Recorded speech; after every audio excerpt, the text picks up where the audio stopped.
Welcome once again to the afternoon workshop for the Fair Housing and Civil Rights Conference, day one. We have 2 more days to go, of course, but this afternoon, this workshop is going to be defending environmental justice communities. And I'm with very little, well, I'm John Fisher, by the way, I should probably identify myself. And I'm going to ask Lauren Sampson to introduce yourself and your panel and go to it. Welcome. Thank you very much, John. My name is Lauren Sampson. I am a staff attorney at Lawyers for Civil Rights. We are a racial justice organization based in Boston, Massachusetts. So we work throughout the state and we take on cases throughout the country. I am pleased to be joined today by my 2 co-presenters who I will let introduce themselves.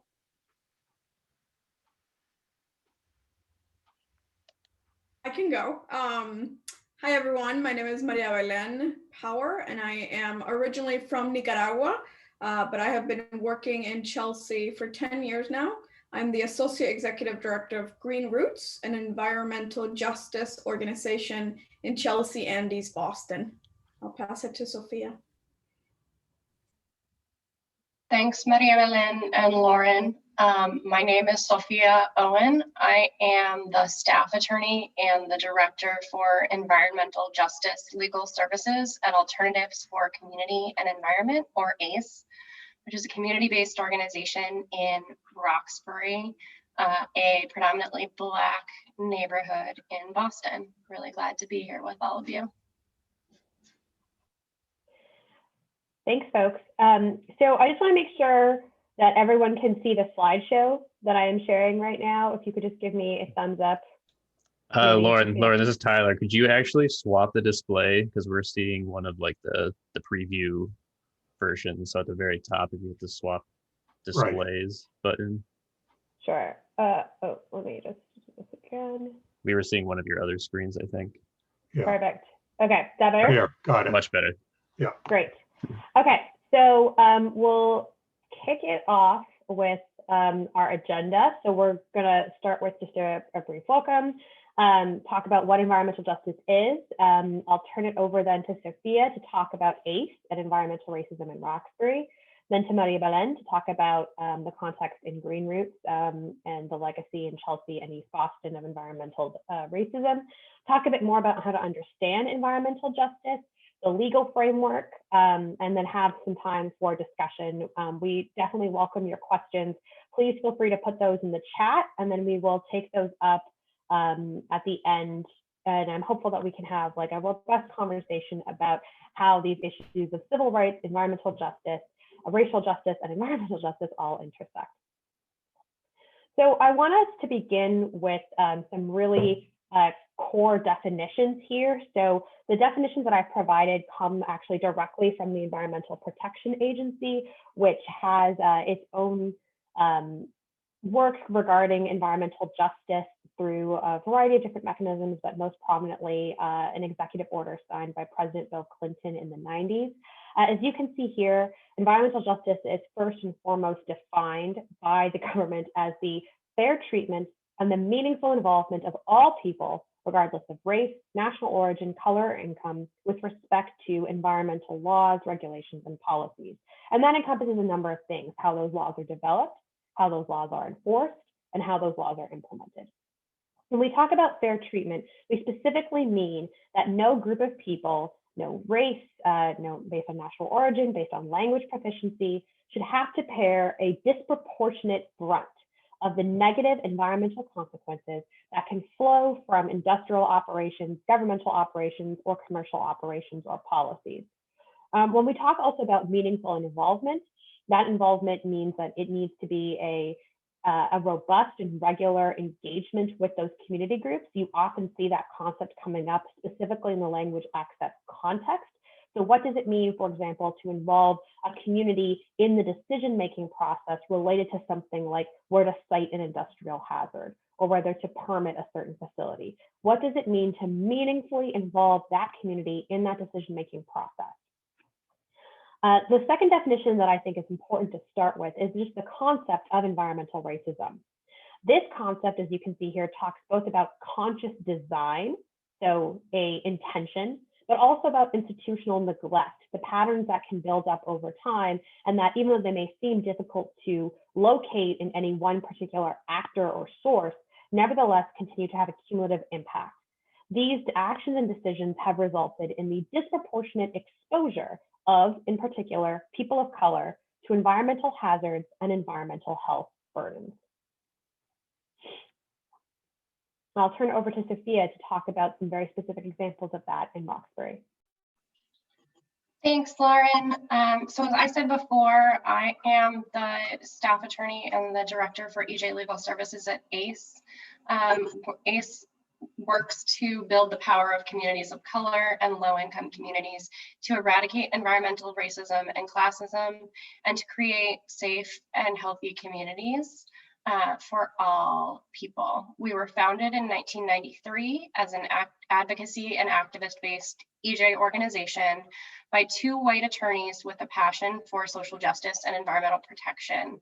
And today, more than 25 years later, we have transformed into an organization that is not only staffed, but also led by the folks who we serve. So our membership based in Roxbury guides all of the work that we do, which is one of the principles of environmental justice, that the folks most burdened by pollution and its impacts should be the ones deciding how policies are made and what the solutions are. So since 1992, we've been involved in a variety of campaigns to address things like the fact that air quality in, depending on what neighborhood you are in Boston, varies widely.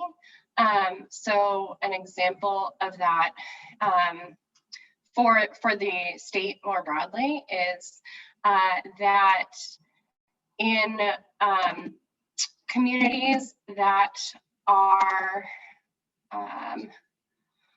Black or African American, the exposure to PM 2.5, which is particulate matter smaller than 2.5 micrometers and is very dangerous for respiratory health, is 36% higher, my apologies, for Asian Americans. It is 34% higher for African Americans, and for Latinx residents, it's 26% higher. And that in areas where the concentration is 200% of the Massachusetts average, white residents are just 56% of the population, even though 75% of the population is white.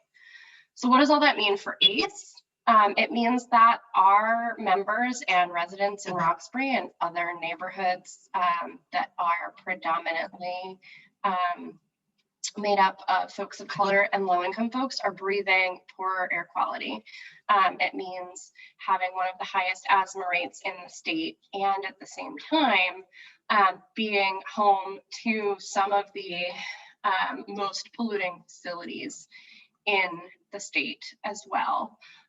In fact, in Massachusetts specifically, even though communities of color make up just 9.4% of all towns, they're home to a majority of toxins. So all of this is just the broader context for our work. It's the result of, as Lauren mentioned before, both intentional and unintentional decisions that are made that are racist in the way that we cite polluting facilities. It's the legacy of redlining, and it is a large problem. So ACE's response to this work is both to organize and to use legal tools. So we, as I said, we have both an organizing arm and a legal arm. We try to run campaigns that marry those two things together. And the example that I'm going to talk about is our work to get the diesel emissions reduction ordinance passed in Boston. So just very briefly, as I said before, Roxbury has one of the highest asthma rates in the state, and Boston overall, the asthma rate is very high. In the early to mid 2000s, one of the young people in our youth program died from asthma related complications, and in response, the young people in the Roxbury Environmental Empowerment Program, our youth program, said enough is enough. What can we do about this? And they started to have conversations with our legal staff at the time, and what they came up with was a draft ordinance limiting the emissions from diesel in their neighborhoods. So the campaign for this involved a variety of things, from collaborating with City Council to hash out what the details of the ordinance would be, to more community-based sort of civil disobedience, including marches and an action where folks actually brought what were tickets, and they cited all of the vehicles that they saw along the march route that were idling in violation of the state's laws that prohibit that. And in the end, this collaboration between our attorneys and our young people, as well as support from other organizations, resulted in an ordinance limiting the diesel emissions in the city and providing some concrete improvements to air quality. It's a huge victory for us and for other communities that are impacted by air pollution, and we're very proud of the collaboration that resulted in this ordinance. We are still working today to make sure that the city does its work to properly enforce and implement the resolution. Unfortunately, as with a lot of things, the devil is in the details, and it takes a lot of watchdogging to make sure that folks have access to the resources and the enforcement that is necessary. So I'm going to stop there. And if folks have questions, feel free to put them in the chat. We're going to answer them at the end, but I'll hand it over to you, Maria Belen. Thanks, Sophia. So hi, everyone. Like I said, my name is Maria Belen Power. I am originally from Nicaragua, but I am the Associate Executive Director of GreenRoots. I live and work in Chelsea and have been working here for 10 years. And even though you may not know me, I know that we are connected through a river and a community that I call home. If you've ever wondered where road salt or jet fuel or fresh produce come from, well, at one point they were stored on the banks of the Chelsea Creek and the rest of our community. If you hit next, Lauren, I think Chelsea will be highlighted. Yes. So Chelsea is the smallest and second most densely populated city in the Commonwealth. And at just 1.8 square miles, Chelsea has over 45,000 residents, 73% of which identify as a racial or ethnic minority. And the majority are Latino and Latina like myself, and 24% live below the poverty level. If you hit next, East Boston will be highlighted. There you go. So East Boston, there are over 55,000 residents that live in 5 square miles. And if you hit next, the airport will be highlighted. And three of those square miles are occupied by Logan International Airport. So you can imagine that density in just 2 square miles, which is the community, East Boston, where residents live. 53% of East Boston residents identify as Latino and Latina, and 17% live below the poverty level. Next, please. GreenRoots is a resident-led environmental justice organization that's working to engage the most vulnerable residents, empower them to become strong leaders. So together we can implement innovative projects and campaigns that improve our public health and our quality of life. Next, please. Our communities are providing some of the largest regional benefits while shouldering the burdens for air, land, water, and noise pollution from those very same industrial activities. Next, please. 100% of the jet fuel that's used at Logan International Airport is stored on the banks of the Chelsea Creek. 70 to 80% of the region's home heating fuel is also stored on the banks of the Chelsea Creek. Next, please. 400,000 tons of road salt that are used in over 350 communities in the Northeast are also stored on the banks of the Chelsea Creek. Next, please. Chelsea is also home to one of the largest produce distribution centers in the country, serving the Northeast, the Mid-Atlantic states, and Southern Canadian provinces. And that brings in thousands of trucks into our community daily. Next, please. Massachusetts, despite its progressive reputation when it comes to public health, has some of the most profound race and class disparities. In 2016, the Center for Effective Government graded Massachusetts and only one other state an F for exposing people of color and residents living below the poverty level to hazardous facilities. We have some of the highest rates of strokes, cardiovascular disease, and asthma hospitalization in the state.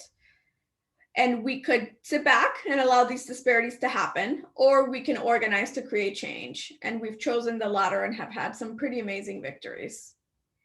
Next, please. In 2006, we learned that Chelsea's diesel exhaust level exceeded the EPA's threshold by 20%.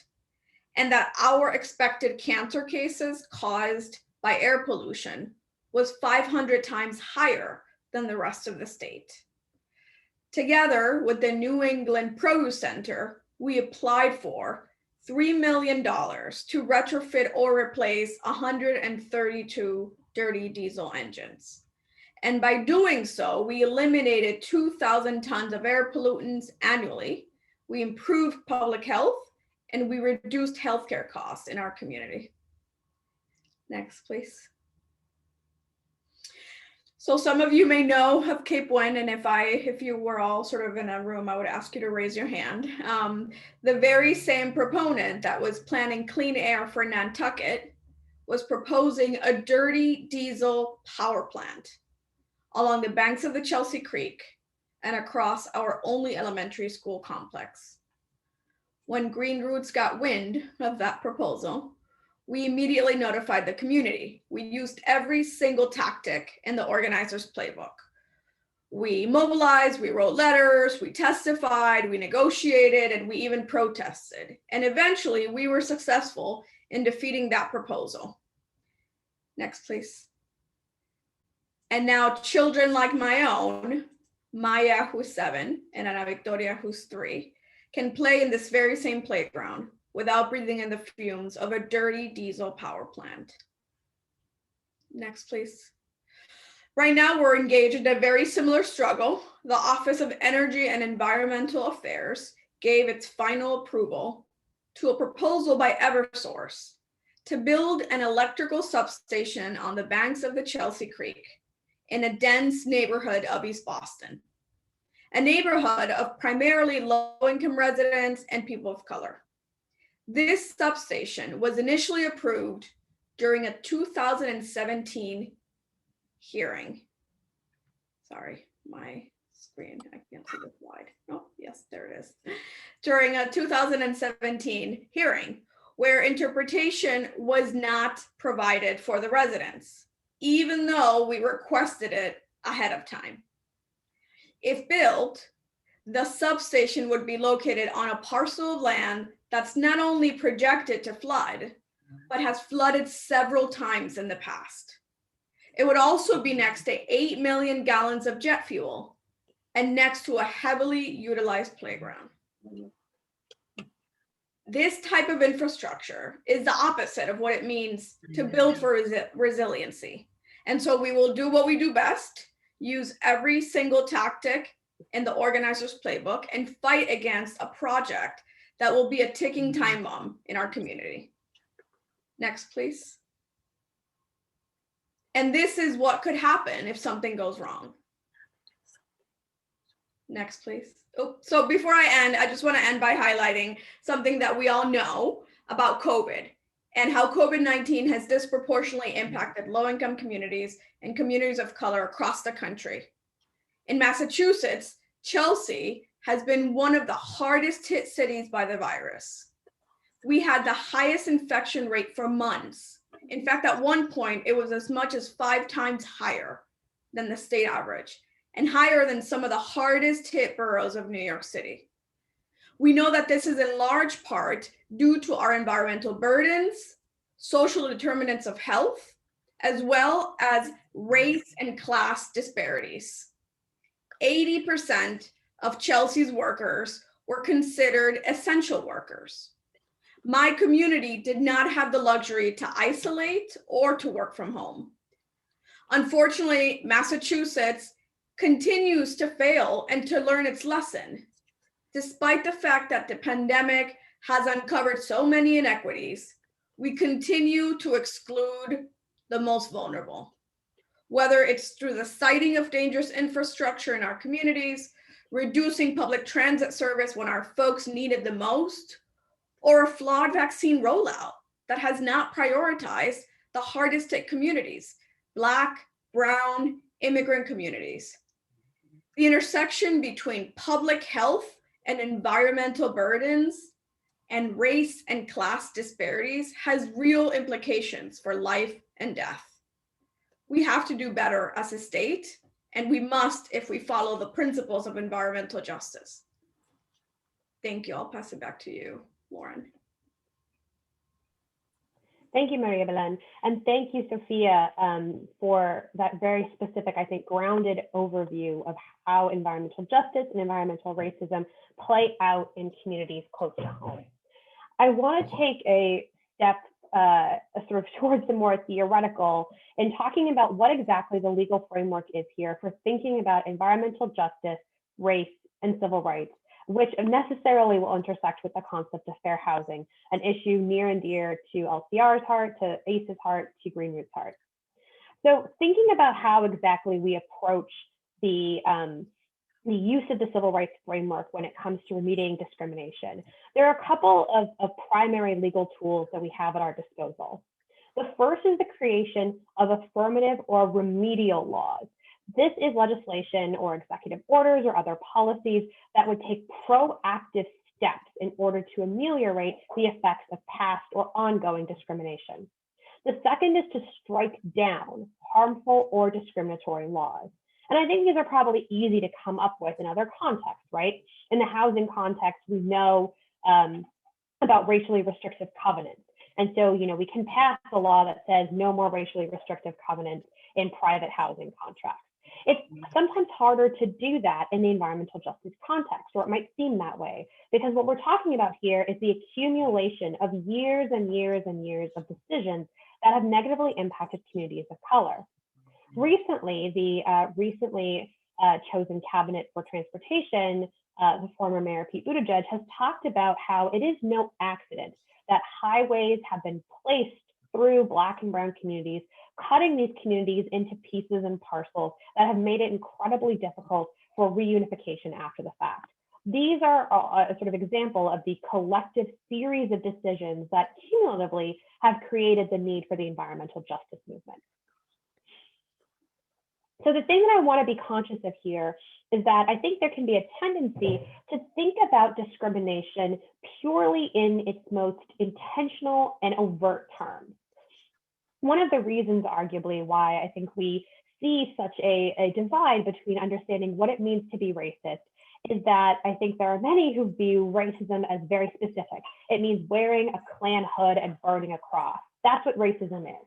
And that's it. And if you're not doing those things, then you're not racist. The policies you're supporting aren't racist. The government isn't racist. That's just not what's going on here. And I want us to have a more nuanced view of what systemic or systematic racism can look like in contexts like housing or like environmental justice. Racism isn't just the overt act, the calling of a name, the passage of a law that bans a group of people from owning property. It's also a cumulative series of impacts that over time and over again create disproportionate burdens on certain people compared to others. And so I've talked here about a couple different ways that we as civil rights attorneys will approach these contexts. So one, for example, is, if you have something that's intentionally discriminatory, that's discriminatory on its face, that treats people differently based on who they are. You can also have neutral policies, practices, rules, or other systems that appear to be neutral, but nonetheless have a disproportionate effect on a protected group. And it's most often in our present day, in 2021, where you really see those kinds of rules and policies being problematic, where you see civil rights attorneys targeting their efforts. We talk also about how there are different levels of scrutiny that have to be applied when it comes to analyzing those kinds of rules or policies. If something is subject to strict scrutiny because it is engaging in a racial classification, because it's discriminatory on its face, because it's engaged in disparate treatment or disparate impact, then the government has to demonstrate that that law is necessary to a compelling state interest, that it's narrowly tailored to its purpose, and that it's using the least restrictive means necessary to achieve that purpose. Strict scrutiny is reserved for those laws, policies that are discriminating on the basis of race or national origin. Intermediate scrutiny, which is thought of as sort of a middle tier, is used, for example, for cases discriminating on the basis of sex. And then rational basis review is often applied to almost anything else. Notably, and something that we all struggle with as civil rights attorneys, is that poverty, being low income, is not subject to this higher tier of scrutiny. So that if, for example, there's something discriminating against folks because they are poor, because they are low income, because of their wages, they're not entitled to this higher level of scrutiny that would require the government to demonstrate that much more. I also highlight here a specific case study to help folks kind of think through what it means for something to have a disparate impact. The example that I've chosen to use is a law in North Carolina that restricted voting and registration. On its face, the law was perfectly neutral. It doesn't mention people of color, it doesn't mention African Americans or Latinos, it doesn't say anything about Democrats or Republicans. But as the Fourth Circuit Court of Appeals found, the facially neutral law targeted African Americans with almost surgical precision. The use of statistical data would demonstrate that the law's provisions regarding everything from when you could register to vote to where exactly you could vote were going to have a disproportionate impact on African Americans within the state, disproportionate to their share of the population. It is the use of those kinds of tools that can help civil rights attorneys identify when something might be racially discriminatory, even if, again, it seems neutral on its face. The statistics that both Sophia and Maria Belen were using are perfect examples of that, to show, what percentage of people living in Chelsea have asthma, what percentage of people living in Roxbury have asthma, disproportionate, again, to their share of the population. And in so doing, we can understand that discrimination is more nuanced than just calling someone out or calling them by a name. It is this accumulated set of impacts that over time mean that some folks have greater burdens than others. I wanted to then shift to talking about how to use, how a law can be an affirmative source of change. So we have a couple different examples at both the federal and the state level, including in the 1994 executive order passed by then President Bill Clinton, as well as environmental justice policies here in the Commonwealth. The first one, the 1994 executive order, was intended to focus federal attention on the environmental and human health impacts. As you've heard from both of my co-presenters, health, public health, individual health, and environmental justice are inextricably linked, with the goal of achieving environmental protections for all communities. The environmental justice policies also took care to provide a specific definition for environmental justice policies, defining them in that case as communities where 25% of the population was a racial minority or identified as a household that had English isolation. There is also an income threshold. And actually, I think this is a good juncture at which to invite Sophia and Maria Belen to talk about how that concept of environmental justice is actually no longer purely codified in the Commonwealth in an executive order, but has actually made its way into legislation. Thanks, Lauren. I'll start, but Maria Belén, please feel free to jump in. So recently, just a couple of weeks ago, the governor signed into law the roadmap bill, which included key provisions on environmental justice. And this is the culmination of a 20-year fight by ACE, GreenRoots, and other community members and advocates who have been trying to codify environmental justice into law in Massachusetts. So what the law does is, first, it defines environmental justice populations, which narrows the number of neighborhoods that are designated as EJ populations. And this definition is based on a data-driven approach to identify communities using demographic data, which includes race, income, limited English proficiency, and race plus income. And the definition recognizes the history of environmental racism and classism and draws on a civil rights framework. It doesn't require communities to prove that they're exposed to a certain threshold of air or other pollution. And it includes EJ principles requiring meaningful involvement of all people in laws, including climate change policies and equitable distribution of environmental benefits.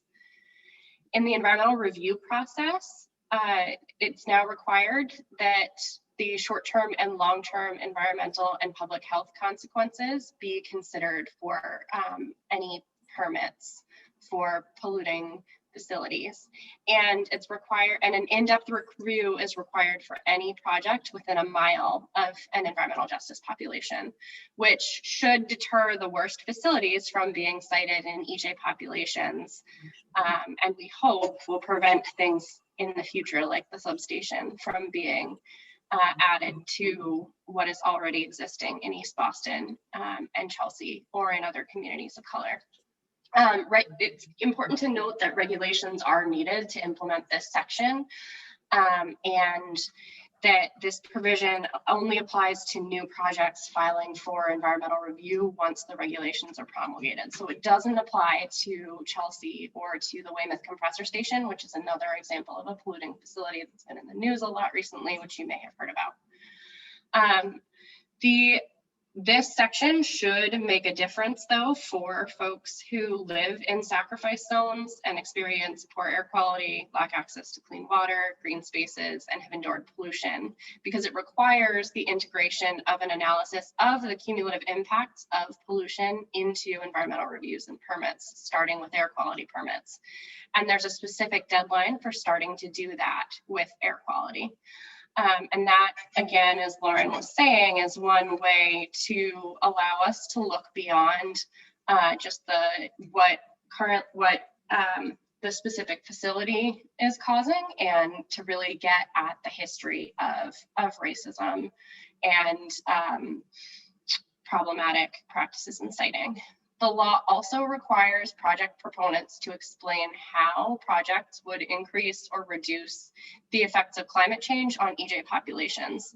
And so this brings together both environmental and climate justice, and requires increased public engagement of EJ populations, including language access and holding meetings in accessible locations.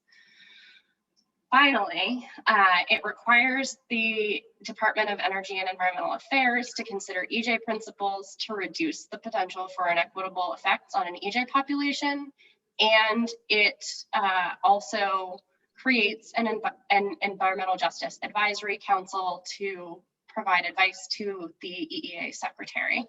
And the members of the council have the power to approve regulations relating to changes or implementing details of the EJ population definition, since that is something that we expect to shift slightly over time based on the demographics of our state. Maria Belén, feel free to add anything. No, that was a very comprehensive overview of the law. I think it just to highlight the sort of historical moment that we are living in, and the intersection of COVID and race and the uprisings that we saw last summer, and of course that have been going on for a really long time. I think this was the moment for the legislation to really, if not now, then I don't think that it would have ever happened. But also to highlight that this is on the shoulders of so many people that fought for this for over 2 decades. So it's both a historical moment and it's also the bare minimum. So there's a lot of work to be done moving forward. And I think also to Sophia and Maria Belen's point, there is still work to be done, and I hope that all of you, after this and continuing on, will put the requisite pressure on folks to pass those regulations and to implement this law in a way that matters and is important for the communities that we've been describing. So I have here it seems like a kind of lengthy quote, I'm sure, from then Justice Kennedy. And the reason I included this is because I wanted to highlight something that's really interesting about civil rights law, which is in cases that we think of as being remedial or sort of benign, cases like things like, for example, affirmative action policies that do utilize race, but do so in a way aimed at ameliorating discrimination. Those are actually also subject to strict scrutiny, what I described earlier, which means that the government needs to show a variety of different things that might make it difficult to sustain. And in fact, as folks might have seen, concepts like affirmative action are under attack all over the country at both the university level as well as at the secondary school level. But it's important to note that Justice Kennedy actually outlined that there are race-neutral ways and that you can be attentive to this legacy of discrimination. You can try to ameliorate it. You can push for things like diversity, and you can do all that without actually attracting strict scrutiny. Justice Kennedy recognized that this is a worthy and important goal to have, that it can be a compelling interest sufficient to satisfy that standard, and that there are actually ways that cities, towns, school districts, communities can engage in this kind of work without attracting the high level of scrutiny and review that might happen if someone tries to sue you. And so this is important, I think, to remind our policymakers to be bold and to be brave, that just the sheer mention of the concept of race does not make you a racist. But by that same token, the sheer concept or mention of race doesn't mean that you're going to be under some kind of legal attack. That it is important to recognize the facts that we're describing here and to be bold and to be transformative in how we seek to radically alter them. So here I'm highlighting an environmental justice case study that came out of Virginia. So Virginia, the Commonwealth of Virginia had or continues to have a law that requires state entities, when they are engaged in environmental siting, to do things like consider the demographics of the region in which they're located. And so in this case, the Fourth Circuit, which is the appellate court that sits over the district courts, is just right underneath the Supreme Court, actually held that the State Air Pollution Control Board in that case was actually bound by the state of Virginia's energy policy. They had to ensure that the development of new or the expansion of pre-existing energy resources or facilities did not have a disproportionate adverse impact on economically disadvantaged or minority communities. That's what the policy actually says. And the court, the Fourth Circuit, held that in this case, the State Air Pollution Control Board had actually failed in its duty under this law to determine what kind of injury to the health of predominantly African Americans in this area called Union Hill would result if they permitted a compressor station, very similar, in fact, to the compressor station that NSTAR is seeking to put into Chelsea and East Boston. What actually would result from that? And I wanted to highlight this case for a couple of reasons. One is, if you look at the language in the Commonwealth energy policy, you'll see again there's that focus on impact. They're not saying, is someone intentionally going to build a compressor with the goal of ruining the health of these African American residents. They're focused on impact. Again, reminding us that it is possible to have environmental racism without necessarily having a specific individual or entity that are trying to harm people, but that impact is what matters. And then second, to show how far we have yet to go, but also to see, is this a roadmap? Is this an indication of what might now be possible in Massachusetts, given the passage of the bill that Sophia and Maria Belen were describing? Might we someday be in a position where we can say the state really failed to take into account these different considerations of environmental justice? And as a result, we can't move forward in, for example, this permitting or this siting process because you didn't fully consider the impact on the health of low-income residents, residents of color, or immigrant residents. So I kind of have these general questions for group discussion, and I think we can unmute people as is necessary. But I wanted to take this opportunity to invite folks to put stuff in the chat or to raise their hands and ask questions, but really for us to have somewhat of a discussion about any of the topics that we've talked about today. Lauren, can I just add one thing? Of course. Thanks. I just, in terms of the Friends of Buckingham and the precedent that the new EJ law could be setting in Massachusetts, just 2 weeks ago, I believe it was 2 weeks ago, time is flying, the DEP, the Department of Environmental Protection in Massachusetts, revoked a key air permit for a controversial proposed biomass plant in Springfield, the Palmer Renewable Energy Facility, which was issued about 9 years ago. And in their justification for the revocation, the state referred to public health and environmental justice concerns. And this came about a week after Governor Baker signed the climate bill.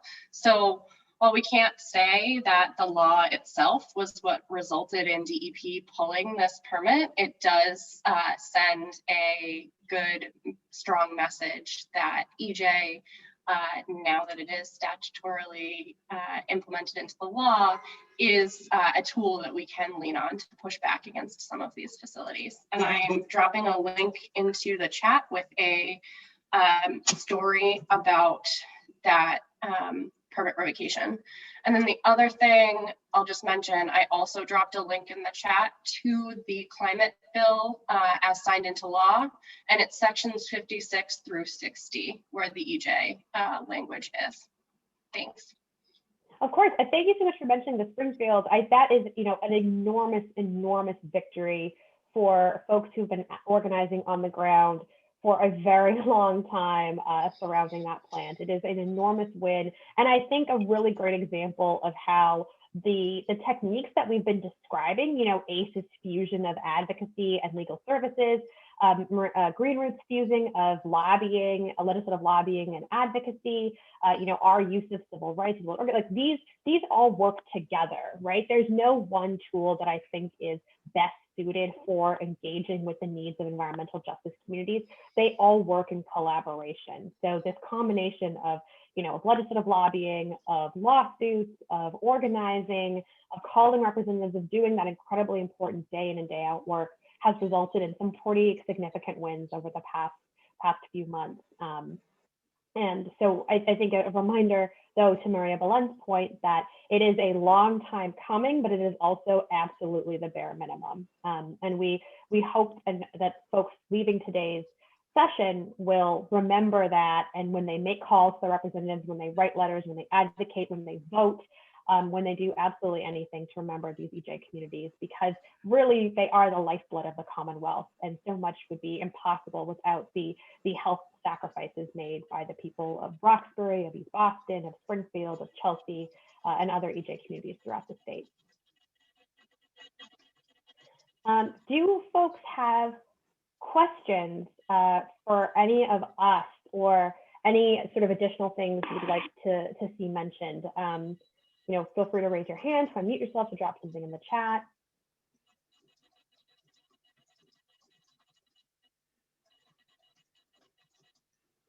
It would be particularly good to use the chat to keep track of all the people around. Sure. So Jacob Carter just asked if we can share the framing questions for the discussion, and I'll put that back on the screen. So those questions are here. Do we still need to consider race in our environmental policy making? Is it possible to have like a race neutral law or policy? Do those even really exist? How do we reconcile the fact that pro-climate policies can have unintended but negative impacts on communities of color or people who are low income? And how do we encourage participation and inclusion of communities of color and immigrant communities in the climate justice movement?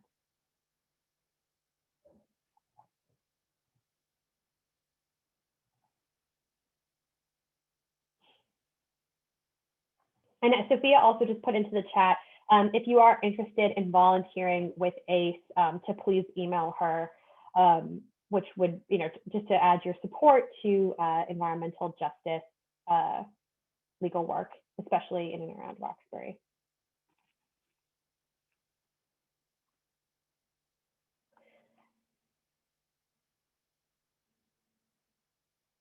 So we have a question from Hadley Barndollar. A recent study showed Boston as having some of the most historically redlined neighborhoods with high flood risk in the country. Can any of you discuss flooding risk for low-income communities of color? Maria Belen, is this something you want to talk about for Chelsea and East Boston? Sure. I mean, that connection is clear of redlining and flood risk, as well as urban heat island, and the impact that extreme weather has in communities. I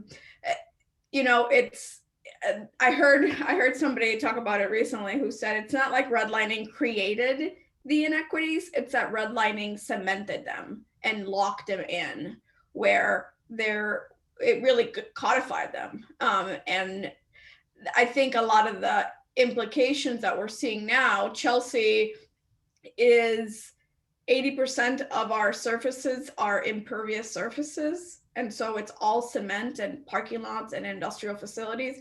That has real consequences for urban heat and the impact that has on people's respiratory system. So, and in terms of flooding, the similar impact, I think a lot of our folks, we know that the majority of our folks, of the units are renter occupied. So folks don't own their home. And if they do own their home, flood insurance is it's an added burden on communities that are already carrying the burden for the region. So those implications are real. We are working on our waterfronts to make them, to create green infrastructure to prevent some of the impacts. Chelsea is surrounded by water on 3 ways: the Chelsea Creek, the Island End River, and Mill Creek. So the idea of flooding, year after year flooding, but also of being impacted by such a disaster as Hurricane Maria are real for us. And the same for East Boston, which is, isolated really and surrounded by water. Thank you, Maria Belen. We have a question from Adam Tambier. I'd be interested to hear the panelists' thoughts on whether there is any intersection between the environmental justice issues we have discussed and the conditions of individual housing units, i.e. whether there are lessons to be learned from these topics or challenges to landlords' maintenance of substandard housing units. I think this is something that all 3 of our organizations have definitely seen and worked on. Just a couple of examples I'm thinking of just off the top are things like airflow, ventilation, and circulation, especially for folks who are living in close proximity to highways or to things like Logan Airport. One outcome of COVID-19 has been this increased attention to the risk factors that can make a person susceptible to COVID-19. And the Attorney General's report from last year discussing the intersection between environmental racism and COVID-19, this came up a lot, is that if you have a lot of folks living in crowded conditions, either because housing is really expensive and they need to double up, and then you don't really have well-maintained airflow and air supply, then it's illness and disease and germs just kind of sit in a building. You don't get a fresh circulation of air supply. It's harder to breathe. Maybe you don't want to open your windows because it's really noisy outside. There's lots of pollution and air traffic. Maybe you can't open your windows. And all of that kind of works together to create an environment that's really inhospitable for folks to live in, and also means that disease travels a lot more easily. That's also not just true for housing units, but we also see that for schools. There's a really marked difference between low-income school districts in the Commonwealth and higher income school districts in terms of the facilities they can provide. It's really no coincidence that a lot of the higher income school districts in fall 2020 were able to resume in-person or hybrid classes, whereas you saw lower income districts like Chelsea or Lowell keeping being remote, in part because they don't really have the facilities to withstand it. There was a recent presentation to the Lowell School Committee about the state of buildings in the city of Lowell, which it was pretty shocking to see the number of classrooms that just don't have windows that can open, that just don't have proper ventilation, don't have air conditioning, don't have any way of moving air throughout the building in a way that would be necessary to withstand something like the COVID-19 pandemic and everything we know about how it travels. Sophia Maria Belen, anything you want to add on the point about the relationship between EJ and housing units before? Absolutely. Just co-sign everything that Lauren just said, but also we, both ACE and GreenRoots are part of the, and LCR are part of the environmental justice table, which is advancing legislation to address some of these issues. And one of the places where we've seen this pop up in explicitly is around the fact that black mold is a huge problem, as many of you I'm sure are aware in housing, and particularly in low-income housing. And when we were talking about how to draft legislation to address air quality issues, that explicitly was raised by our partners at Arise for Social Justice, which is a justice-focused organization that is organizing folks out in Western Massachusetts. And so one of the things that we're proposing in the air quality legislation that we are hoping to get passed in this session is explicitly including black mold as something to be addressed within the sanitary code, so that there would be another tool for enforcement on the local level, in addition to the broader protections that we were speaking about before. But I think the main thing that I hope that folks take away from this is just that environmental justice touches on all of these other things. It's climate justice, it's housing justice, it's really the idea that folks should have a safe and healthy environment in which to live, work, play, and worship. And that touches on all aspects of everything about our lives. Before I keep going to the questions, I just want to check in, John, how long do we have? Technically, you have until 3:30. That doesn't mean that you have to stay till 3:30 if everyone feels everything has been. We don't lock you in and not let you out, but at the same time, you've got plenty of flexibility in terms of being able to continue the discussion if you want. Okay, that's just helpful to know. So, Lauren, can I just add something quickly? Of course. I think that the housing piece is interesting because we've seen, in Roxbury, Chelsea, Eastie, and really all EJ communities across the country, is that as we improve public health and we improve quality of life, cost of living goes up, and market rate housing comes in and says, well, check it out. Now Chelsea is healthy and clean and beautiful. Why? Let's build some affordable. Let's not build affordable. Let's build some market rate housing and attract residents. And really what that does is it displaces the residents that fought for so long to improve the quality of life and public health in our communities. And then they get this place to go really wherever it is more affordable, which usually has lower quality housing. So I think the implications for improving, addressing environmental justice issues and addressing environmental racism has, the negative consequences if we don't control the market, if we don't control for housing costs, so that our communities can live in healthier and cleaner housing and healthier homes. I think it's just really important to look at land use and housing policy as we look at environmental justice issues and public health. Yeah, I completely agree. And that actually dovetails really nicely with the next point that someone's made in the chat from Charlie Knight, that we need a people and community-centered policy that's not development-centered. That does not mean we do not support development, but that we do recognize the effect that would happen to the community as it exists in relation to the supposed benefits of the plan. Sort of precisely echoing Maria Belen's point that it should not be that the sort of the people who get to reap the benefits of ameliorating environmental racism are new residents who kind of come in and displace folks who have engaged in that fight for years without really recognizing the needs of that specific community. And that's, I think, certainly something that ACE, GreenRoots, LCR have fought for before the Boston Planning and Development Agency, something we continue to be cognizant of in other contexts, that, you know, that the concept of community benefits needs to have real teeth and real meaning when we talk about what developers must demonstrate, what the city must do when these enormous projects are proposed or implemented. A question from Jacob Carter. Are folks using participatory visualization or mapping processes that invite impacted communities to learn about and become involved?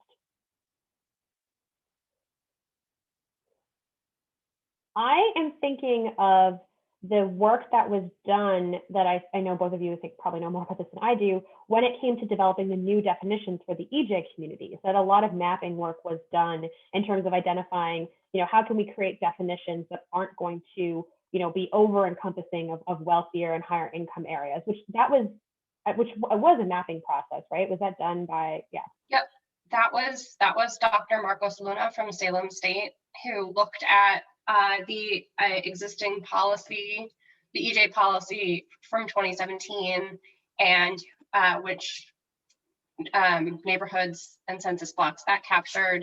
It also just looked at the data of where the burdens are in terms of polluting facilities and other infrastructure, and the access to public transit, as well as I mentioned, the other demographics. So it's race and income, and limited English proficiency. So he did an extensive mapping study. I will try to find the link that I can share with folks to address, to make sure that we were capturing the right populations. Mm-hmm. The other thing that I was going to say is, I know that in both Eastie around the airport and in Roxbury as well, we are doing some mapping and pulling in community around air quality monitoring. That's a project that is deeply involving residents in both places. And Maria Belen, I didn't know if you wanted to talk about that with the airport at all.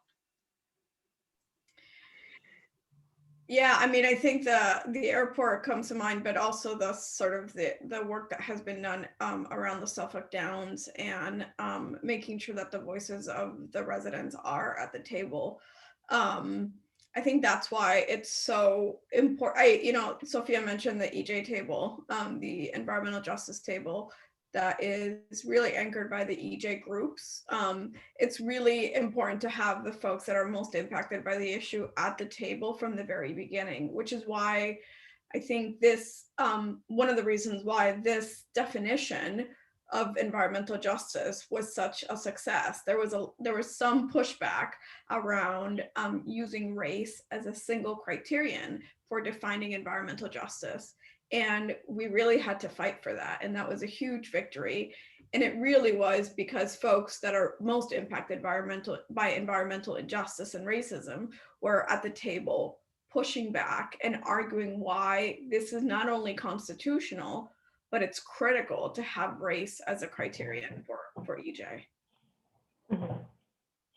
And a couple of the slides that I was focusing on, I think, really make that point, that of course it is constitutional to utilize race in certain fashions, and that we shouldn't, as policymakers, as activists, be afraid of pushing for that inclusion, because it is only by acknowledging and speaking about race that we ameliorate racial discrimination, not by claiming to be colorblind, because such a thing is impossible, but by really frankly looking at and addressing the basis for these kinds of harms. A question from Melissa Faulkner about asking if the slides and presentation will be available to review. Yes, this presentation is being recorded, and we're also going to share our slides with the conference organizer so that that's available going forward. Yeah, they will actually, to be very specific, if you go to the FHCRconference.com website, there will be a page called Resources, and it will probably take us about a week to 2 weeks to get them up, but they should be up on that and available then. Okay. Another point from Charlie Knight, that impacted communities must be at the table and an active part of the discussion and the decisions made, or those decisions have no validity and could be charged as discriminatory.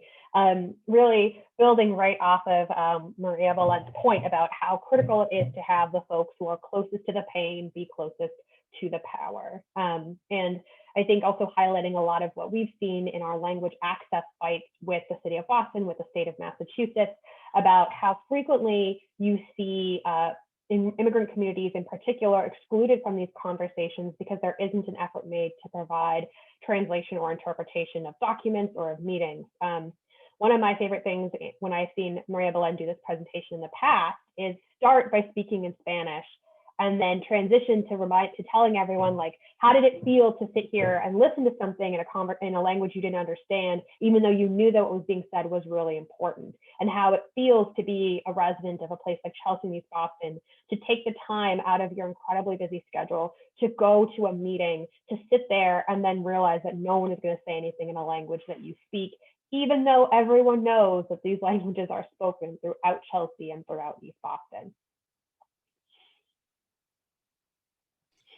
I think the one thing I'll add also to that is there are ways for agencies to simply check the box and to say, well, we provided interpretation. It was on Zoom. Like, didn't you see it? There was a button at the bottom of the screen. So I think there are ways for government agencies to check the box and say they provided it. And yet there are so many barriers for people to access information, even when those boxes are checked. The Energy Facility Siting Board approved the substation when I mentioned that in the beginning.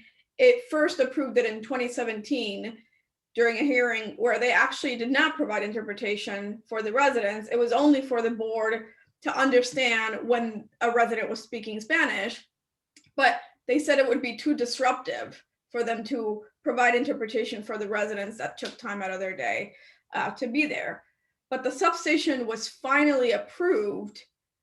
The final approval was recently on Zoom with interpretation virtual. When folks East Boston has been one of the hardest hit neighborhoods of Boston. When folks are dealing with really low quality internet, when they have kids at home needing to do school from home, and these hearings, this proposal was approved, it was throughout 2 days, a total of 11 hours consecutive. And so how can you ever expect people to really engage when you're having this critical decision be made on Zoom during a pandemic for a neighborhood that has been one of the most impacted? So our request from the beginning was, hold on, because you can provide interpretation on Zoom and you can check the box that you provided it. But will there really be meaningful engagement? No, of course not. And I think that's the difference. That's sort of where we're trying to get at, is how do we make sure that the feedback that the residents are giving is actually shaping the response or the solution or the project? Because if you're just taking feedback to take feedback, but it's actually not going to do anything for the project, then it's just a waste of everyone's time. What we're trying to get at is how do we actually influence what comes out, the result.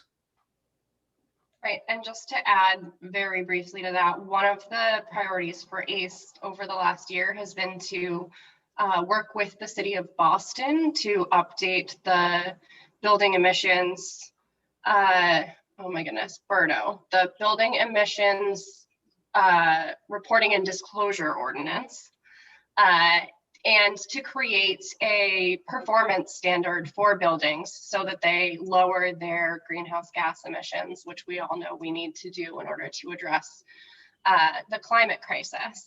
But one of the key things that we're most excited about in this draft policy, and I'll share that with everyone, is that we, ACE and our partner organizations that are a part of the Right to the City Coalition, pushed to have a board that reviews the applications of building owners when they are applying to comply with the policy, whether it's that they have to pay a fine because they haven't complied, or they're requesting hardship, or they're proposing any other piece of, they're providing any other piece of information, is that there has to be an oversight board, and that oversight board has to be made up of by a majority of folks who are accountable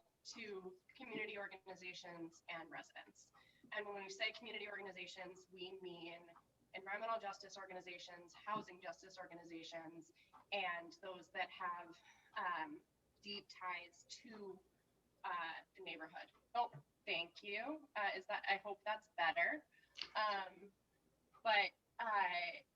So the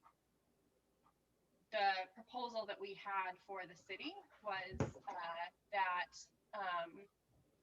the board be 2/3 community members, and we are hopeful that that will make it into the final ordinance. But that just goes back to the point that Maria Belen and Lauren made, that folks with the direct lived experience need to be the ones not only providing input, but actually deciding what goes into our policy and how those policies are implemented. Thank you, Sophia. We have a comment from Rachel Branch. I believe we can never stop considering race until we have addressed the hate, privilege, elitism, and lack of truth in our education and American history about the atrocities committed against our Native peoples and the enslavement of our people of color.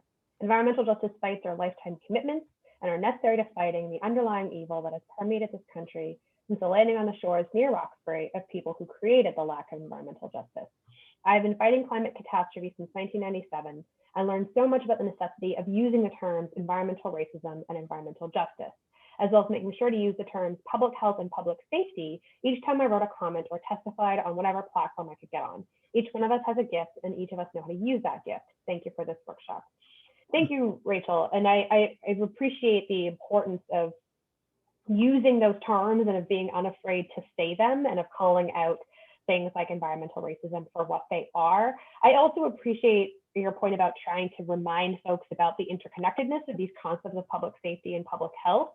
You know, I think a very powerful example that I saw last year was, folks might remember the testimony before the joint committees on transportation about the possibility of having a driver's license, like a driver's privilege card. So a person wouldn't have to show you know, proof of legal residency in order to get this driver privilege card. And there was really powerful testimony from a doctor who was describing how she has patients who, when they're sick, they have to get on the bus, and they have to get on the bus to come see her. And she described that as a public health hazard, because if you are sick, you have something communicable. It's not ideal for you to get on a public bus and make a bunch of other people sick when you could get in your car. But of course, folks who can't get a driver's license can't get in the car.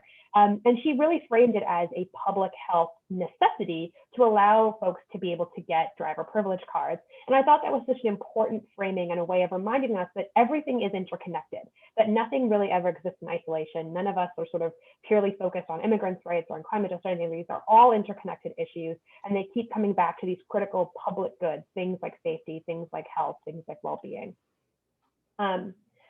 We have a comment from Don Ellis, the Vermont Human Rights Commissioner. On framing goals, I think about how we also need to ask how we can engage, involve, and bring lived experience of those affected by systemic discrimination to the priority making and shaping of the broader climate movement. The idea of adapting the larger policymaking work, that's how we move away from incentives that assume you can use a tax benefit. Thank you.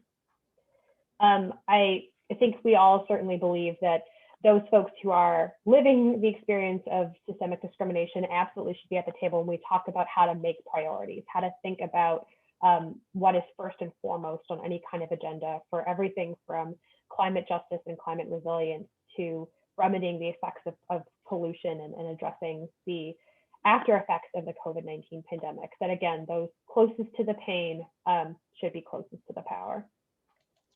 Could I just jump in here for a second too, just picking up on something from a little bit earlier, is that it is, I think you folks are probably aware of it, but pretty much any entity that receives federal money, and in some cases with some of the states as well, is supposed to have a language access plan that really addresses, this is a requirement. This is not there's supposed to be an actual plan that really talks about how to get important, provide translation, or in some cases translation, in other cases interpretation, but basically really making whatever is being talked about of importance available to everybody, regardless of what their primary language is. And that's an important right that people have.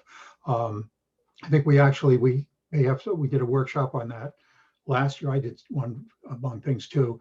That's, I think, still may be available on the website for the conference. And I know that also, I believe earlier, maybe not, there are a couple of other people who work with this around too, but just another little piece of something to be aware of. Absolutely. And I think, we've all seen that sometimes the existence of a language access plan doesn't necessarily mean that you're seeing language access being done well.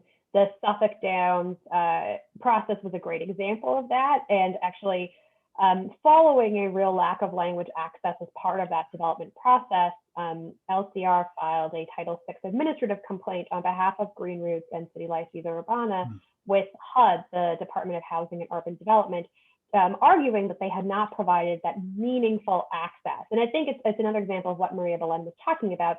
They would have interpretation, but it would be poor interpretation. It would be folks who were not well versed in the appropriate terminology, even though it was really specific language. It would be, for example, there was one meeting where an interpreter was like going over to groups of people and just sitting with them and talking, as opposed to kind of having a platform where they would just be translating for the benefit of the English speaking audience as opposed to the Spanish speaking audience. They translate some documents, but not all, which meant that Spanish speaking folks got different lengths of comment time. And that resulted in a robust voluntary compliance agreement that, among other things, requires the city of Boston to submit their language access plan to HUD to be reviewed, to make sure that it is sufficient for those needs. I see Dawn Ellis has her hand up, so I'm going to ask her to unmute. Yep. See if that works. Okay. Can you hear me? Yes. Oh, great. Yes, I wanted to follow up as I'm thinking about kind of the larger system that we operate within. I think about how do we make big change and how do we mobilize communities? And sometimes we do it from the advocate role, which I hear you guys have done tremendous work, sort of from the outside, knocking in to be like, get this passed, make this work, be accountable to it. But I also think about, for system change, we infiltrate, we take over things that we are supplicating. And I wondered in your work, if you have people in the pipeline with lived experience, if you have advocates in the pipeline with understanding, who are being groomed or thinking about these system points, where do we always, door knock? What boards do we go in front of? Where are the decision-making places that we should not only be knocking at the door of, but that we should be part of that decision-making body, and in fact, so powerful within those decision-making bodies that we can change the agenda. We can change the way the way it works. And so I'm wondering about from your work and your perspective, if you see those impact points sort of in the system above where you're operating, and what would actually need to happen, not just like leave a seat, but what would need to happen in terms of how those meetings work for it to really work with someone who is impacted. Because I think it's a radical way of thinking about how do we change the way business works in this government sector in the first place. Yeah. It's so interesting. You mentioned that, given that there are simultaneous with the conversations about who, for example, sits on the Boston Planning Development Agency, you also have folks like Michelle Wu saying, do we just need to abolish this body in its entirety? There are conversations about who sits on the Energy Facility Siting Board, but simultaneously, is the Energy Facility Siting Board really doing any good work? Do we actually just need to abolish it? And where you do see, I think, seats reserved, it's, they're small in number and there doesn't seem to be proper attention. I think a great example of this is the Energy Facility Siting Board in the Commonwealth of Massachusetts. There is a seat reserved for a person with expertise in environmental policy who cannot have received payment from a utility company or from the oil and gas sector in the past couple of years. That seat was until recently occupied by Shalonda Baker, a wonderful professor at Northeastern, but who was tapped to serve in the Biden administration, which is wonderful for her, but it meant that there was then this vacancy on the board when it came time to provide the final review of the substation in East Boston that Maria Belen has been describing. And the board decided, well, there's enough people here. We don't need to worry about the fact that this seat is vacant. We'll just go ahead without it. And so the decision on the substation was made with that seat empty, with the one seat that was reserved for someone focused on environmental policy in a way that is, not connected to the industry, with that seat vacant. And so even when I think you do see these attempts to codify protections and include folks, you don't always see that being honored because they decided we already have, our quorum and we can move on without it. And so if it really is just lip service, if it's one seat, if, there's still the ability to meet and decide without it, then, the question really becomes is it useful to be focusing our energies on identifying folks who can fill those seats, or should there be a more abolitionist focus when it comes to these entities that may not actually be serving our community? And I say that without sort of having taken a specific position on that, but just to highlight the ways in which, in our very recent experience, we've seen the reserving of seats in that capacity, be sort of manipulated by the board itself to ultimately make a decision without that person.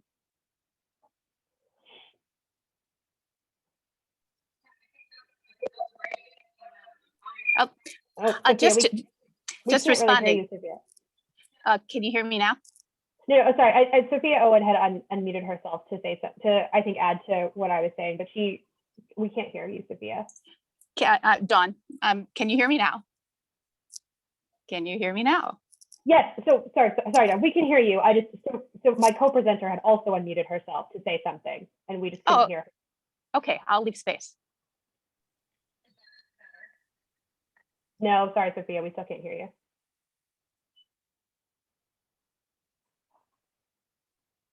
So maybe Dawn, if you want to add your point while Sophia figures that out. Sure. I'm thinking, how often do we see seats that are simply lip service? So again, thinking systemically, who would need to be positioned where in an abolitionist kind of framework to redefine how the system works? How far up the food chain do we go? I'm thinking about how we are beginning to have federal justices who are appointed who are public defenders, and how that can radically change what happens in a justice kind of standpoint.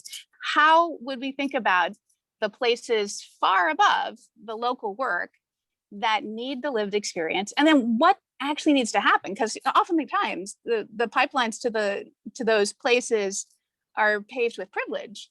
And if you don't have a lot of resources, you don't have a lot of spare time, even if you're extremely wise in the work of what needs to happen, you're not going to just be able to pop into those. So I'm thinking about, how do we reframe the system so that it isn't always supplicant, but that we actually are in the positions of power to make change. And you're right, bodies are defined to do certain things. So if the body is designed to limit access or to place things in a harmful siting, it's going to do that with or without the one person on the board. I think you're absolutely right that you have to question what is the body designed to do.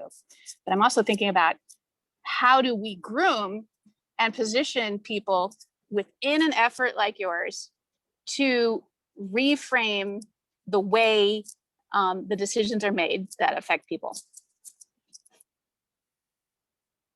Yeah.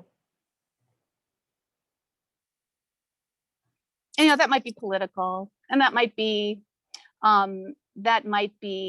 way back in kind of an education pipeline.